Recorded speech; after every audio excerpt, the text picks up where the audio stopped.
So this is our debriefing. We will discuss with the outcome of our drill. So far, both drill was satisfactory done, but some observations was noticed, as well as the reporting, communications, and with regards to the SOPIC drill. Some of the crew was inappropriately doing with not appropriate by means of installing the stopper plug. As we already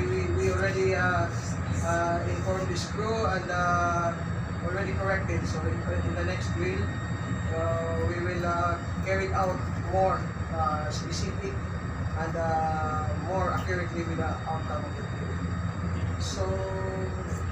So far, I would like to say thank you with your cooperation with regards to the outcome of the drill. Now we will proceed with the scenarios with what happened to our sister vessel, which we need to discuss as well for crew awareness and improvement that will happen in our ship. So Chief Officer, I will give time to Chief Officer to discuss in regards to the accident happening in one of our sister vessels. So, okay, thank you, Captain.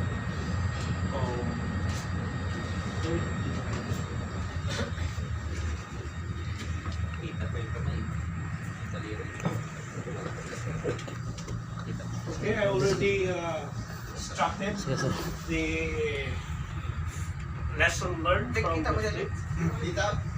Okay. Wow! Okay, so first of all, the picture indicate or things very bad, okay, happened. One of the Minoa or our company fleet vessel, IKEA. Okay, now let's read the context of this circular, like the fleet experience feedback. Now, here we have personal injury. What part of the personal? Finger partially amputation. When I say amputation, okay, 1/4 of the, what is this, sir? index finger. 1/4 of the index finger was this one. Okay, partially amputated. Now let's read quickly the description of what was the real scenario of the incident. On October 8, just last week, okay, or just few days past, while vessel underway to Osloga, Russia, vessel's second engineer, oiler, and engine cadet were replacing the fuel oil auto backwash candle filters. It seems the engineers are familiar with this. At the time of the maintenance, the filter was left into auto mode and the power was on. So what is the safe working practice when working the backwash candle filter safe? Manual. To manual and Switch off to manual. power source. Power. Okay, that would be our standard practice, not to be forget. But in this incident, okay, with that incident,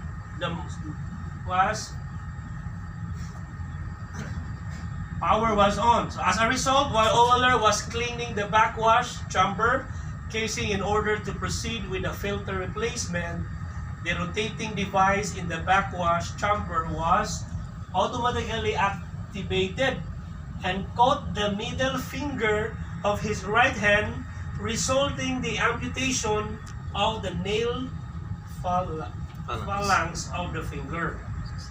Oiler immediately received first aid assistance and telemedical assistance from medical room. And as soon as the vessel reached her loading port, oiler was transferred to the hospital to receive a specialized medical treatment where he underwent surgery. Okay, now let's proceed quickly to the lesson learned. Oh, the root cause first. The root cause before the lesson learned. Let's read. The root cause, number 1, the major factor that lead to this accident was that the lockout, tag-out procedures were not adhered to. During maintenance, the machinery was left into auto mode and the power on. Poor judgment and complacency are the main reason for neglecting adherence to safety procedures. The company has all the procedures, including lockout, tag-out. Okay, very important. Engineers, electricians, especially when we are working in the radars. Remember radars? Okay, most of our practice on the bridge, we have paper there. Okay, like a lockout, tag-out. We mentioned there that do not switch on the radar. Just as for example, the same thing in the engine department. Lockout, tag-out. Okay, we have to prepare, say, this paper, printed and laminated. Once there is an operation like this, then make it sure the lockout, tag-out is hung visually and properly. Let's discuss, or let's say we prepare the risk assessment first, okay, and then follow the safety procedures. Number 2. Moreover, the owner was not wearing any hand protection at the time of the task. Since the backwash chamber had to be cleaned from the o-ring debris and fuel oil residues is very narrow, limiting action. What is the missing part or the personal protective of the oiler missing here? But I think you need to make in my opinion, this is not Applicable. Using gloves. using with gloves that in that case. Alright. Because this is if you use this, you are cleaning in a narrow place, very difficult to how to clean this, and this is not compulsory to use the gloves. Okay. And these gloves must be more dangerous. When are rotating the parts and then this cuts the gloves much more dangerous. Okay. Case to case basis. This But the practicality of the job, the task, is not related to using the gloves. Yeah. But of course, the assessment only of the one who prepared this. That's all the machinery or rotating machinery. You don't never Yes. use the gloves. Okay. Oh. All right. Number 3.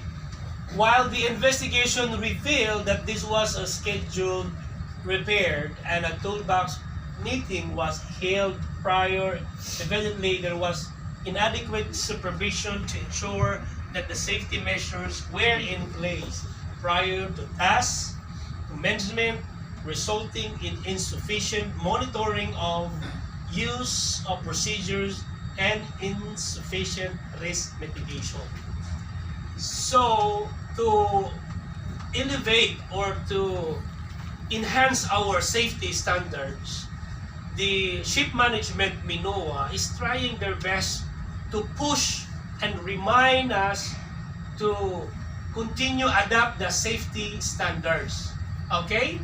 Now, let us practice, as especially the senior officers, okay, to adapt and put in practice this what we call toolbox meeting, the reviewing of the risk assessment, and let your team aware of the possibilities of the hazards that may exist or present might be possible to experience with the team while working with critical.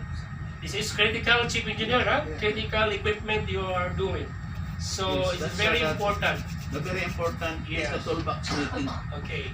For prior to do your job, this is the toolbox meeting. I know, yes. I know it will not happen here. We are all smart. Okay? Are we all smart? Yes. And experienced, of course. So, even we are smart and we are aware, let us be, okay, what do you say? Complacent. Complacent. Complacent. Okay, sobrang ano ba, yung Kumpiyansa. kumpiyansa, yes. Huwag tayong ganun. Okay, we have to watch each other back. Okay, parang sundalo ba? No? Watch each other's back. Okay, for safety.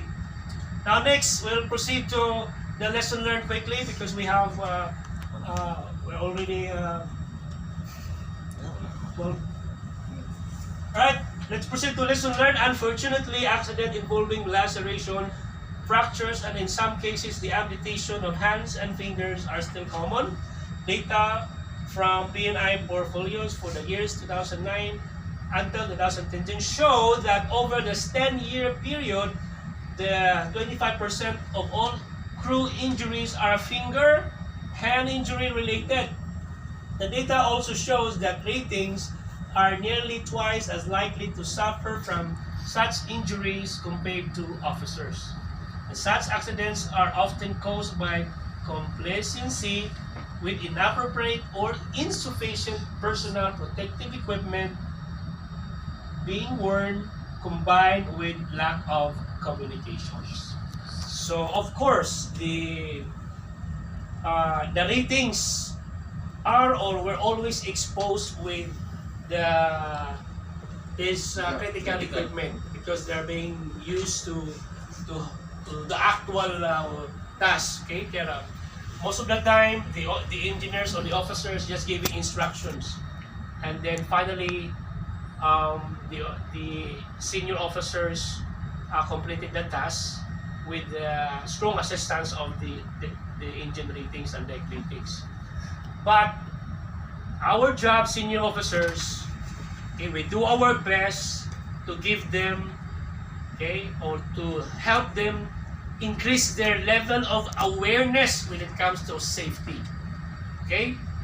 And of course, you guys also, the deck ratings, this is the best opportunity that we have this practice, what we do now, the continuous enhancing our skills and knowledge and also safety awareness.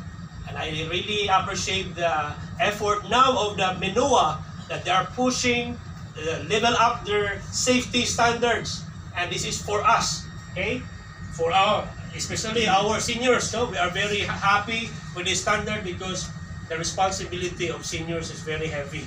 For me, captain has more responsibility and chief engineers.